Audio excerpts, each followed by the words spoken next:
Personaje positivo del día. Personaje positivo del día. 8 de la noche, 36 minutos, esto es Inventario, y a esta hora es un placer saludar al joven dirigente del departamento de Antioquia, dirigente a nivel nacional de Centro Democrático, Partido Centro Democrático, don Hernán Cadavid. Señor, muy buenas noches, ¿cómo me le va? Elkin, buenas noches a usted. Otra vez conversar, qué gusto, al grupo de trabajo y por supuesto a la gente que tanto lo sigue y lo escucha. Un saludo, verdad, muy especial. Gracias por dejarme estar acá nuevamente. Usted está a esta hora en Bogotá, en Medellín, ¿en qué parte del país está? Medellín, Elkin, en la tierra, afortunadamente. En la tierrita. Ahora más adelante la gente va a observar esta nota a través de las redes sociales y van a ver que en su fondo hay una serie de libros. De esos libros que tiene usted detrás, que estamos observando, ¿cuál es el que recomienda? ¿Cuál es el que recomiendo? La voz. Hay mucho y hay uno muy especial. Es la biografía del expresidente Rafael Núñez, que ha sido una referencia histórica, política, en su vida personal, en su característica para superar adversidades, para regresar, recomponerse, ir a su región, cartagenero, regresar a lidiar con esa clase política histórica compleja del centro del país. Es un buen ejemplo de camino político y de cómo se debe perseverar también, y más su legado político. Y usted sabe que hay unos presidentes que marcan la historia de Colombia y él es uno de ellos, en mi concepto. Sí, señor, tiene toda la razón. Para la gente, el que no tenga conocimiento y el que lo tenga, le recordamos, Hernán Cadavid fue candidato a la Asamblea Departamental de Antioquia por Centro Democrático, tuvo una muy buena votación, la verdad, y actualmente él es el asesor de don Álvaro Uribe Vélez, abogado de la Universidad de Medellín, ¿cierto? De la Universidad de Medellín, Hernán. Así es, Elkin. Nuestro ejercicio fue en el 2018 a la Cámara de Representantes, siendo yo digámoslo así, el niño de la lista, el que no tenía como el perfil y el que decía, ¿y este de dónde viene? Pero logramos un ejercicio además cívico muy bonito y bueno, ahí vamos construyendo, Elkin, porque esto es como, ahí sí, rememorando a Núñez, de a poco, recomponiendo, reconstruyendo y sin retroceder.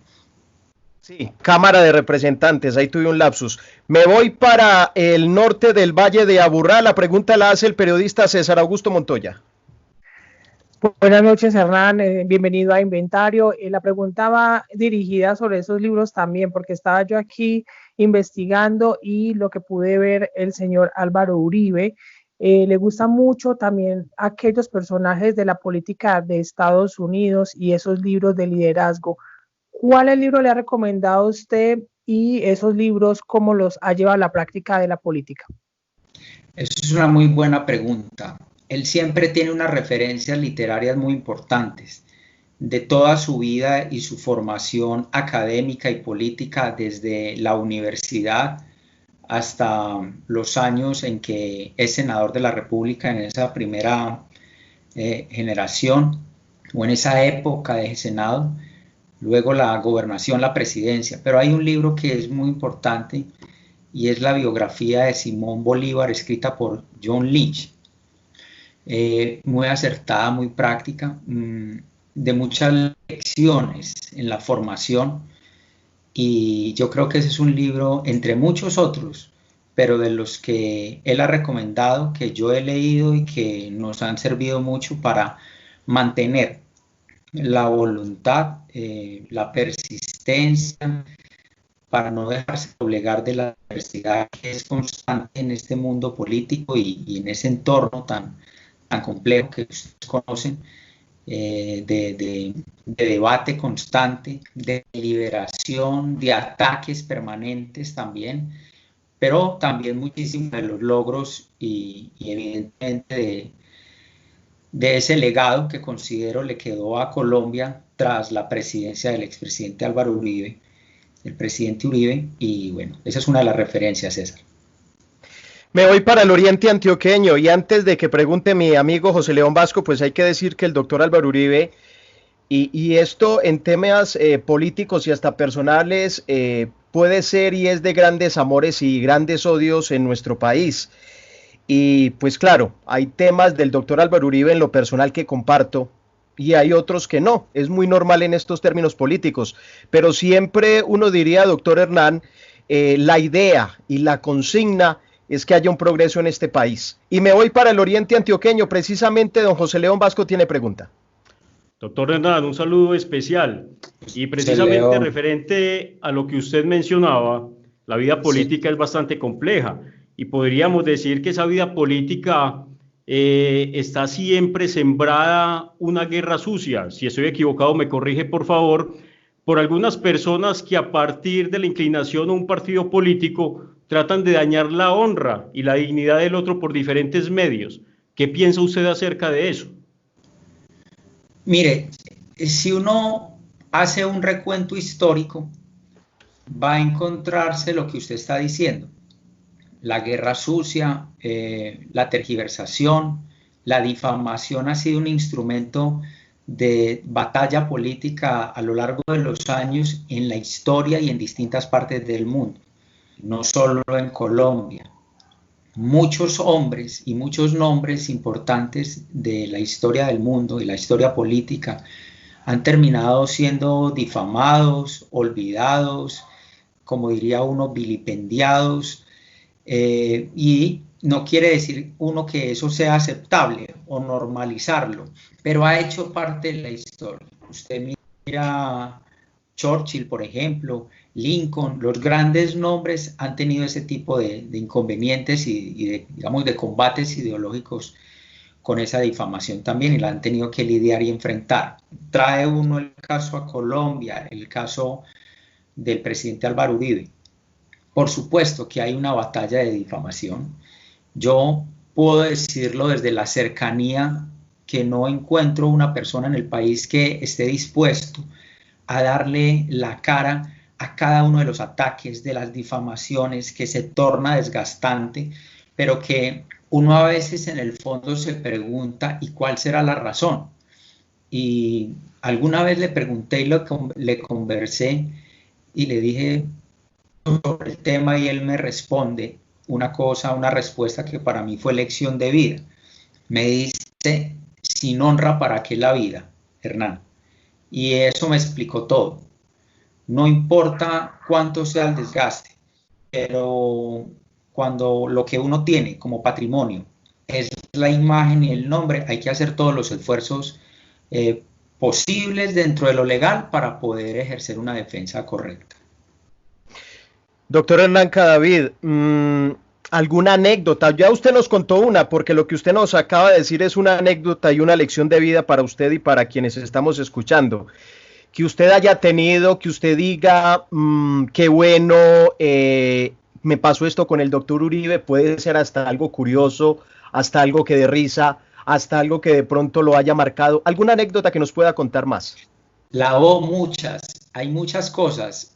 Yo tengo una que siento me marcó, porque en alguna conversación que usted y yo tuvimos la oportunidad de desarrollar, le contaba que yo fui un seguidor, y lo soy, por supuesto, pero desde el expresidente Uribe, en el entonces presidente, desde que no tenía edad para votar, que yo guardaba mis recortes de periódicos sobre él, que lo veía en los discursos como el presidente y admiraba mucho su discurso, su capacidad de síntesis, de profundidad, y para mí era eso mientras yo era un estudiante universitario. Y alguna vez, voy a serle preciso, el 7 de agosto del año pasado, íbamos en carretera de Bogotá hacia Paipa, en el monumento del Pantano de Vargas, de la batalla. Y él dijo, yo hoy voy a dar un discurso.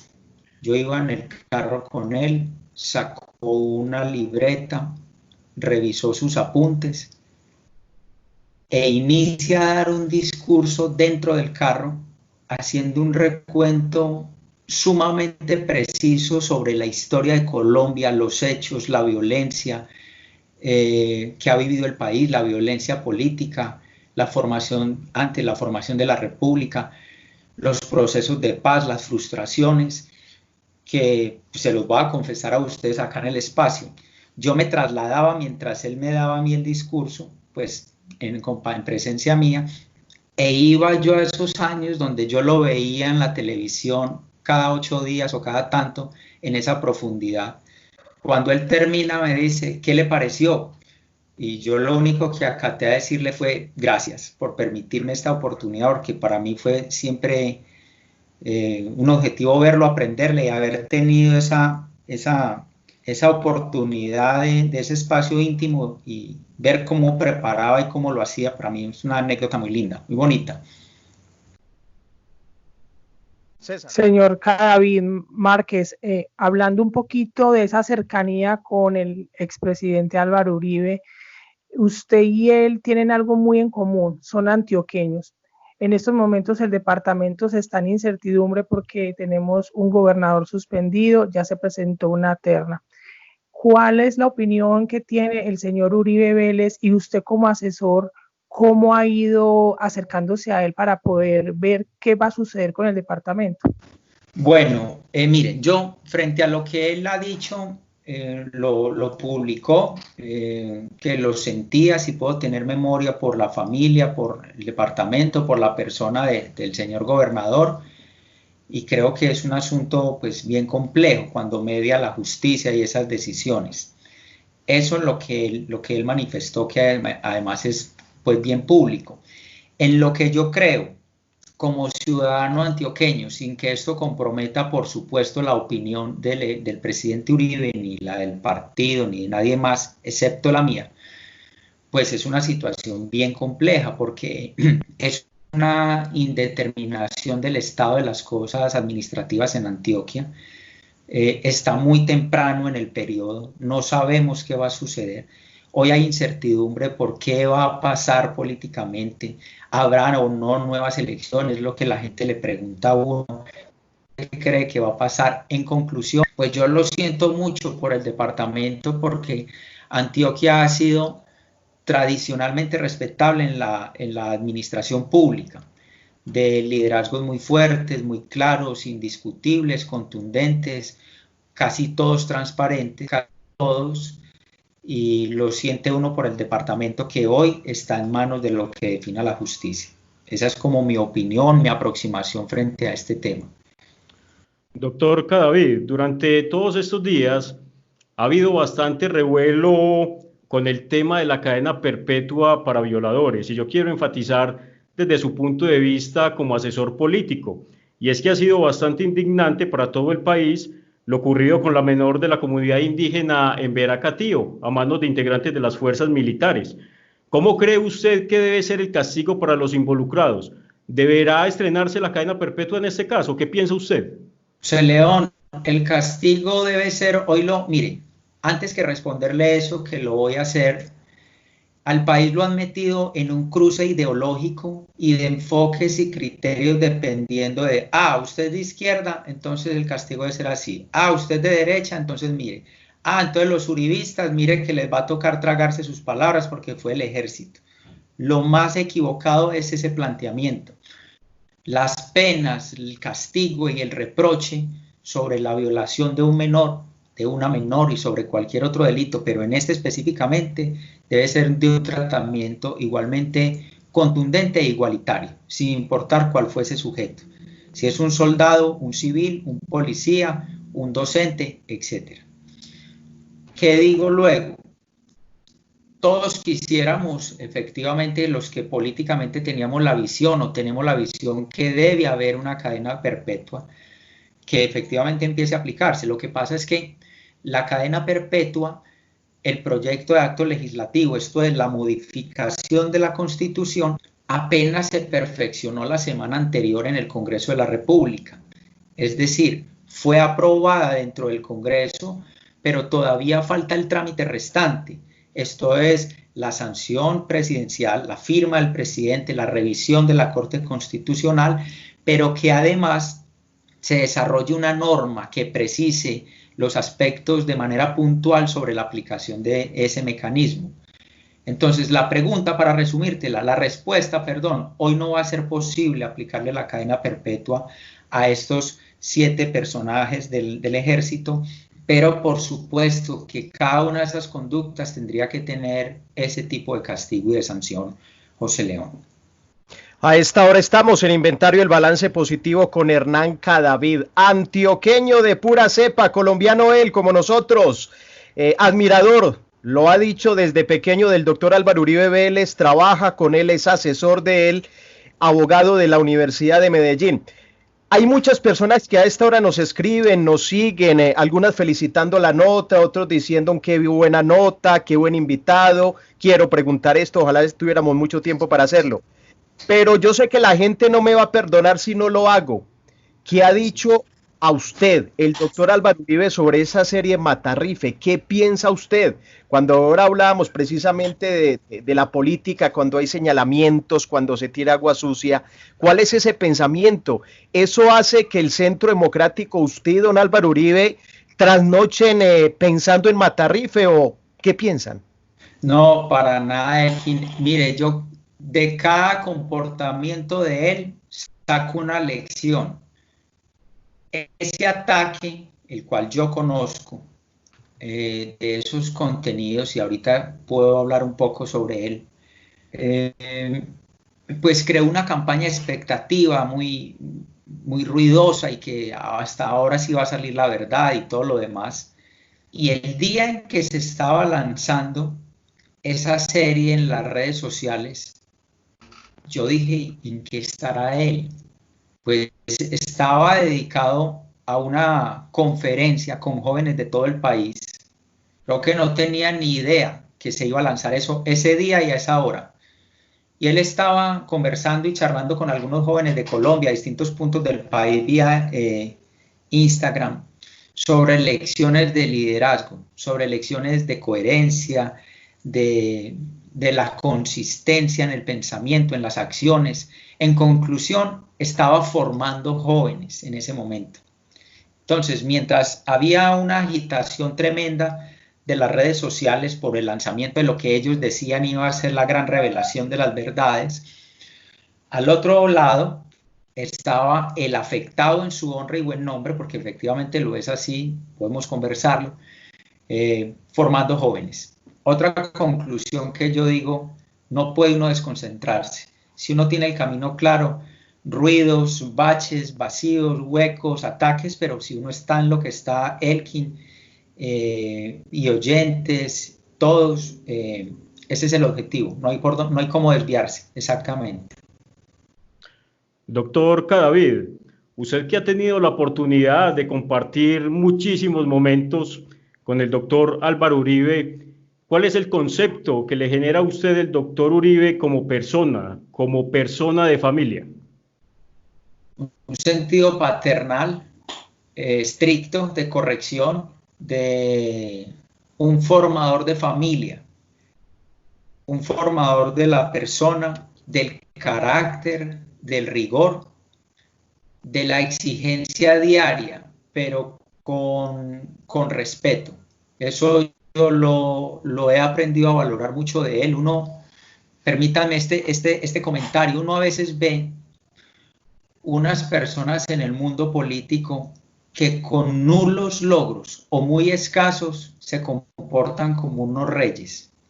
Y encuentro en él una persona que ha asumido todos los roles posibles en la elección popular en Colombia, desde el concejal de un municipio como Salgar, pasando por la alcaldía de Medellín, aunque en ese momento era nombrado, Consejo de Medellín, Senado de la República, Gobernación de Antioquia, 2 veces presidente, el senador más votado de la historia, con un comportamiento genuino, no fingido, de humildad y de trabajo que mantiene las ganas del principiante. Y eso le deja a uno nuevamente lecciones de la vida. Entonces, en la forma, en la persona, encuentro mucho de eso. 30 segundos, porque don José León Vasco me dice que quiere hacerle una pregunta y tiene 30 segundos, doctor Hernán, por temas de tiempo para que les responda. Dale, José. Vamos. Doctor Cadavid, usted me va a disculpar la pregunta. pero quisiera hacer esta pregunta acerca de esa serie que ha sido tan polémica. ¿Usted Sí. considera de que la serie está tratando de enredar la historia, o mejor, para decirlo de mejor manera, borrar la memoria de los colombianos? Por supuesto, mire, la voy a contar en 30 segundos. Primero, la serie empieza diciendo que un fallo de tutela les permitió llamar a Uribe como ellos lo llaman. Eso es falso. Ellos nunca ganaron una tutela y una vez se les evidenció, nunca pudieron responder. Dos, la supuesta ONG australiana que los financia no existe. El gobierno australiano ha certificado que es falso. Tres, ellos han evadido asumir responsabilidad. Cuatro, han englobado o encasillado hechos como que, por ejemplo, la masacre de El Salado, año 2000, es responsabilidad de Uribe, ni era gobernador ni era presidente. Hechos tan puntuales, por ejemplo, como la muerte de Jaime Garzón, ni era gobernador ni era presidente, y la encasillan en esa serie. Un joven, 17, 18 años, desprevenido, o una persona de cualquier otra edad que no tenga esa referencia, termina pensando que el responsable de todos esos males es Álvaro Uribe. Entonces, cuando uno va a confrontar, la gente dice, no, pero es que eso dice la serie. ¿Pero de qué la dice? No soportan 30 segundos de rigor en el análisis y por supuesto que crea una confusión. Eso es innegable. Hay que superarla y hay que enfrentarla con hechos ciertos. Y bueno, ustedes saben, como dijo tal vez Héctor Abad Gómez en un libro que se llama Manual de Tolerancia. La mediocridad no perdona la grandeza. También escritor antioqueño asesinado por la violencia, por los violentos en Medellín. Doctor Hernán, que Dios lo bendiga, muchas gracias. Tendremos muchos programas para invitarlo, para hablar no solamente con usted, personas de la derecha, de la izquierda, del centro, porque esta es una tribuna democrática. Que Dios lo bendiga, que esté muy bien. Elkin, yo le agradezco mucho su oportunidad, de verdad se la agradezco, que para mí siempre es importante. César, José León, cada que podamos, si ustedes quieran, aquí voy a estar. Mil gracias. Vamos a estos mensajes comerciales y despedimos Inventario, el balance positivo de Antioquia.